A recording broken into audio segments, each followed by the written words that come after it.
So take a look at this. It's one of Europe's most important highways, running all the way across Switzerland.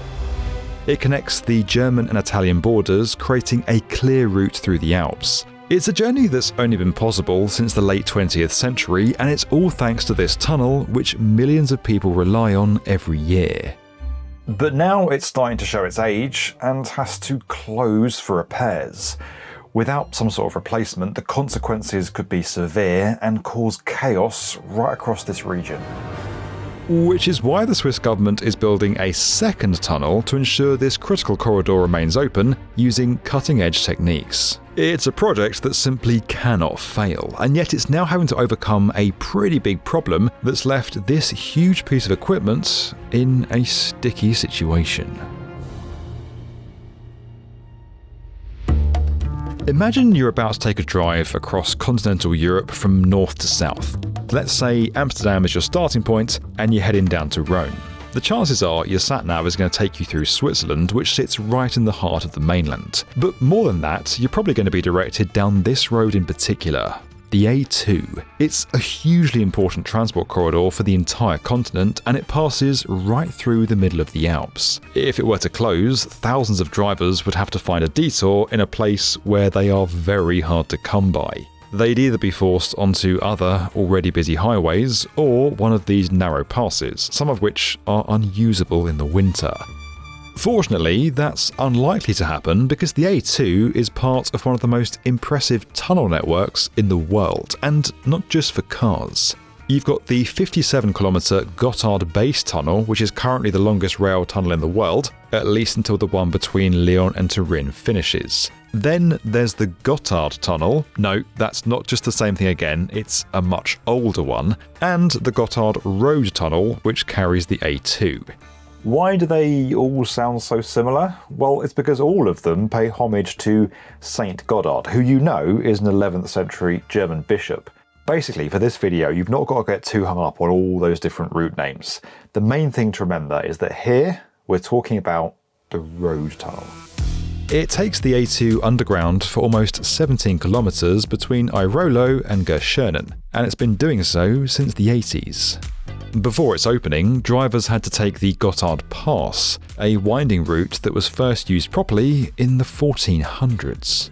A journey that typically took 1.5 hours via the pass was cut to just 15 minutes. Construction took 7 years and was primarily done with conventional drill and blast. Now, if you're a B1M fan, then you're going to know this already, but just in case, it's where holes are drilled into rock, filled with explosives, there's a huge bang, and the rubble is cleared away. Then you do that process again and again. Completing in 1980, it became the world's longest road tunnel, a title it held for 20 years. Today, it's the 7th longest. However, by the 2010s, this critical connection was in need of an overhaul. The structure was beginning to show its age. So, in 2012, the Swiss Federal Council decided it was time to, yep, you guessed it, build yet another new tunnel. Not because it would boost capacity or replace the existing one entirely. Instead, this additional crossing will take over from the current tunnel, allowing it to be upgraded. Both tunnels will then operate side by side once the original tube has been brought up to spec. Basically, it's for the security standard, and also all the electromechanical part have to be renovated. We cannot close the tunnel for 3-4 years. That's why the Swiss Confederation decided to build a new tunnel, a second tunnel, just to renovate the first one without interrupt the traffic. 4 years after it was put forward, the people of Switzerland gave their consent to the plan in a referendum. Then, once another 4 years had passed, preparation work began and the project was given a 2030 completion date. Now, before we go any further, if you were struggling with all those different tunnel names earlier on, then you won't believe what they're calling this one. The second Gotthard Road Tunnel, which at least makes sense. Unsurprisingly, there are many similarities between the old and new tunnels. They're exactly the same length because they have to run in parallel with the existing service tunnel or safety gallery that's placed in between them. And construction is taking place from both ends simultaneously, just like in the 1970s. But the methods have moved on quite a bit since then, so this time most of the work is being done with tunnel boring machines. Now, before we go any further with today's video, we need to stop everything because I have got some very big news that I am finally allowed to share. Last year, Penguin Random House asked me if I'd like to write a book. I said yes, I've written a book, and here it is. It is called Mega Builds, 10 colossal construction projects that will change our world. Over the last 10 years, I have had a front row seat to some of this planet's most incredible construction projects, and they are all in here. I've written about them. I've gone deeper than I've ever gone before in any video, story, or any kind of like long form documentary. This is behind the scenes. It's up close and personal. It meets the teams, it's the human stories, it's the engineering in detail. It's my personal experiences and some of the calamities I've had along the way getting up close with these projects. I have really enjoyed writing this. Some of my mates have been like, oh, nice, who ghost wrote that for you? No one. I can't afford a fancy ghostwriter. Me. I wrote this. Every single word of this has come from my head into my laptop and then into this book, all for your reading pleasure. Guys, I never thought I could write a book, but I have, and obviously I'm biased, but I actually kind of think it's quite good. It is available to pre-order now. The link is below. Pre-ordering is incredibly important. Basically, my entire future happiness depends on you pre-ordering this book. So guys, if you love the B1M, if you love these stories, if you love learning more about construction in a down-to-earth way that's easy to understand and can be read by anyone, go and pre-order my book, Mega Builds, today. This TBM, Alessandra, is digging from the north, and this one, Paulina, has been coming up from the south. Both have a diameter of more than 12 meters. After around 2 years of tunnelling, they're due to meet in the middle, having passed through completely different types of ground on the way, as well as major fault zones, also known as shear zones. These are areas of fractured weak rock with squeezing characteristics. Both TBMs are going to encounter them after they've bored for several kilometres, except they won't be drilling through them. For these sections, construction teams have switched to the old conventional method, albeit temporarily. Marti Group, one of the contractors responsible for construction on the south side, has been doing this to get through a particularly difficult spot. This zone is called the Guspis Shear Zone. It's a known shear zone, very large, 400 meters of faulted rock at 5 kilometers in the tunnel. Everybody knew that with a tunnel boring machine at this diameter, it would not be possible to go through this squeezing rock ground because it would get jammed very often probably. Despite being slower, drill and blast is considered safer in areas of higher pressure like this. Doing it this way means they can be more precise, immediately stabilising the rock with anchor bolts and shotcrete. That's basically where you spray on concrete using a big hose. It kind of acts as like an initial lining for the tunnel before it's then waterproofed and covered with yet more concrete.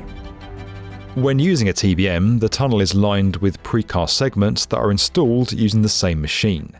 Those sections through the main fault zones were actually among the first to be excavated. A pair of access tunnels were built prior to the main one using a smaller set of TBMs. That allowed construction crews to get inside early and tackle the more difficult parts before the bigger machines arrived later.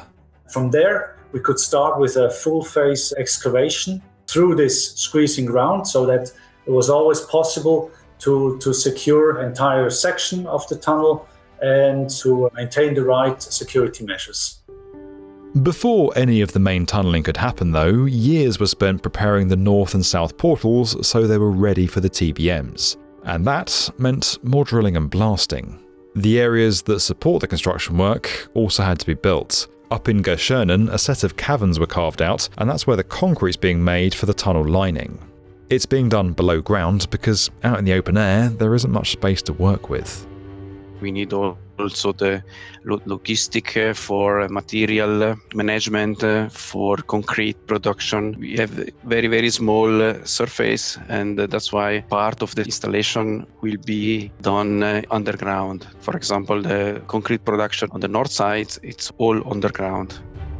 There's also another more dramatic reason why these facilities are set into the mountain. It's because this whole area is prone to avalanches. Close to these caverns is a large spot where the excavated material is temporarily stored before almost all of it is reused. More on that in a bit. Meanwhile, in Airolo, because there's less of an avalanche threat here and more space to work with, the concrete and segment manufacturing is happening outside. By February 2025, everything was set for the TBMs to start digging, and so off they went. And for the first few months, all was well. Until June, when Paulina found herself in quite a bit of trouble. She travelled less than 200 metres, but was already experiencing serious geological challenges much sooner than expected. The machine was forced to stop, which is an absolute last resort on projects like this. And in stopping, it then became stuck. Paulina had hit an area of highly fractured loose rock and cavities, exactly the kind of ground that TBMs absolutely hate. That caused the face of the tunnel, the part that's at the front being excavated, to collapse. The situation is that the cutter head is blocked. The torque of the machine is not enough to turn it. We have to liberate it from the front so that it can turn again and bore its way through this difficult zone. They're doing this by digging an extra access tunnel shooting off from the one that's already been built into the fault zone. It'll enable them to get in front of the TBM and dig back towards it so it can be freed sometime in the spring of 2026. Even so, it's an expensive setback. Want to guess how much? Well, around 20 million Swiss francs or $25 million has been added to the overall costs, which stands at just over 2 billion francs. That's about $2.7 billion. It's resulted in months of extra work as well, although they're still aiming for the same completion date. Tasks that were due to be completed later on have been brought forward, and this 500-metre problem zone is now going to be done with drill and blast instead. Teams are going to work 3 shifts, 7 days a week to get things back on track. So, as long as there are no further slip-ups, these giant machines should be able to make their rendezvous in 2027 as planned. I guess the question is, how much did they know about this tricky area beforehand? And if they knew a bit about it, why didn't they just go with the conventional method right from the beginning? Well, according to a press release from the Swiss Federal Roads Office, the challenging geology on the southern side was predicted, and there were risks involved with the method chosen. In other words, they knew it was there, but it turned out to be more hazardous and positioned slightly differently to what they thought. There was no shortage of geological data either, as most of it was taken from the original analysis for the first tunnel. Clearly, the team is now having to deal with the consequences of this gamble, but you've got to realise that this is not a simple thing to get right. It's very, very difficult to make a right evaluation of this geology. The big fault zone, it was easy to situate, but there are some small fault zones that are a big problem because it's not easy to understand where are these fault zones, what impact to the TBM this fault zone could have. Even the original tunnel had its share of complications, and we've seen similar incidents in the past in other parts of the world like India and Australia with even more serious outcomes. It was known from the building of the first tube and the safety gallery. With the conventional methods, they have had a lot of problems going through there. They had to rebuild part of it because of squeezing around conditions. Geology is always challenging in tunneling. You think you know everything about it, there's still surprises. Now, we should clarify that obviously the TBMs won't actually physically touch each other when they both eventually get to the middle. It could be quite messy if they did. In fact, they're going to stop just before that point, when it'll be time to dismantle and remove them. We should also explain something about the size of those TBMs. You might be wondering why they need to be so large when the biggest of things that's going to travel through here is trucks, and they're only about 4 meters high at most. Well, the tunnel linings add around 0.5 meter of thickness, but it's more to do with what's going above and below the road. On top, there's going to be space for ventilation, and underneath there'll be a set of service ducts. One's going to carry all the utilities for maintaining the tunnel, which is hardly a surprise. But the other is going to have high voltage power lines running through it. That hasn't been done anywhere else in Europe, and it's going to replace the line that's now spread over the Gotthard Pass on big pylons, which isn't much to look at. Another clever idea is what they're doing with the excavated material, which amounts to almost 7.5 million tonnes overall. Around a quarter of the stuff is going back into the concrete mix for the same projects, as well as the restoration of the old tunnel. A further quarter is going to be used for road surfaces. The remaining half is going to be sent back to Lake Lucerne, about 50 kilometres north of Göschinen. There, it's going to be used to make shallow water zones, creating new habitats for plants and animals. It sounds great, but let's get back to the earlier point for a second. We said before that adding this second tunnel won't boost capacity, which might sound a bit strange. Although traffic is going to be split across 2 tubes instead of 1, it doesn't mean there's going to be twice as much traffic coming through here. Instead, there's going to be 1 tunnel for each direction, which is better than things are now, where cars pass each other head-on in the same quite small space. But in the new tunnels, the cars are still going to be travelling single file, with the other lane reserved as a hard shoulder or an emergency lane. The idea of that is to make the tunnels overall more safer and more reliable, which you can't really argue with.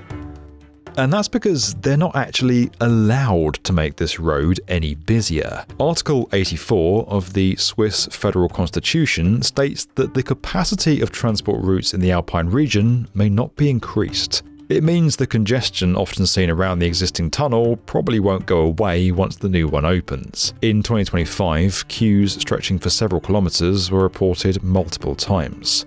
So some might feel this new tunnel won't actually make much of a difference if it doesn't fix the traffic. But others would argue it's about more than that, namely ensuring this vital artery of Europe's transport system doesn't come to a complete standstill. Even if this giant machine that's so crucial to its completion is doing just that for the time being.